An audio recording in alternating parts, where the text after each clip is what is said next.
Hello, viewers. It's me, Mackenzie Mac Johnston, the man in the creative writing program. I'm back for another podcast for a full sail course, and this time, it's Art History Online.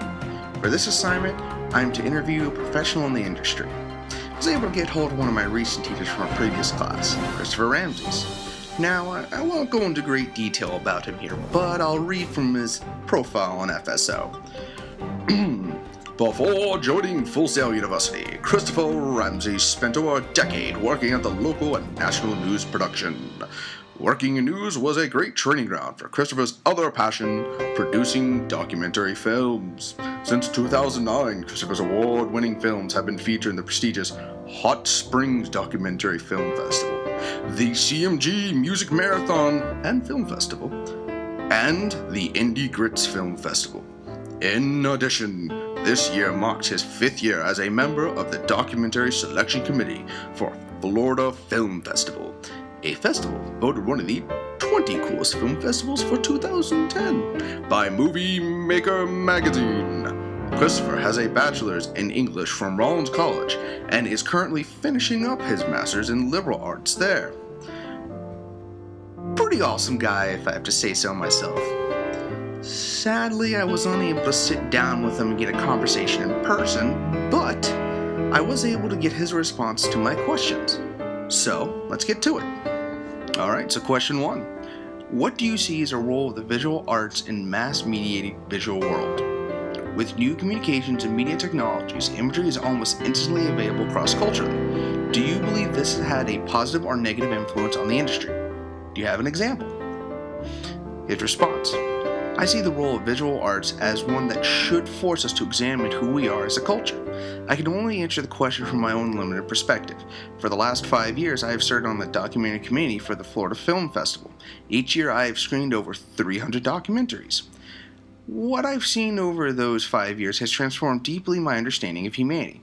Documentary storytelling has evolved and benefited from the new digital technology over the last decade and has become a real voice for creative non-fiction visual storytellers. Visual storytellers in the new age can capture the same truth, the same drama, the same art as networks and studios and corporate-owned media. Industry and distribute it via transmedia pipeline to the world.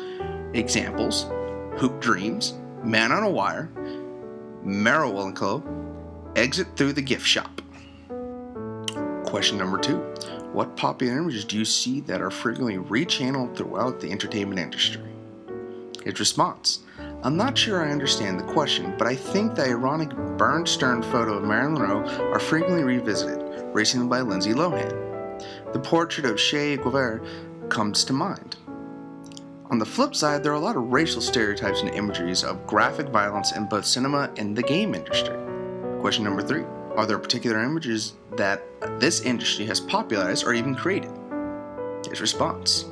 This question seems way too broad. What industry?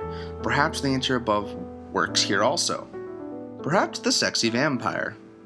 Question number 4. Who is your favorite artist or artists, and or what is your favorite style of art? His response. Van Gogh, Edvard Munch, Edward Hopper. I favor expressionism and realism. Question number 5. How has your knowledge of the art and art history influenced your creative process? His response. I've always linked my favorite novels to various works of art. I can't read or watch The Grapes of Wrath without thinking of the photos of Walker Evans. Well, those are all the questions, and that's all he wrote, folks.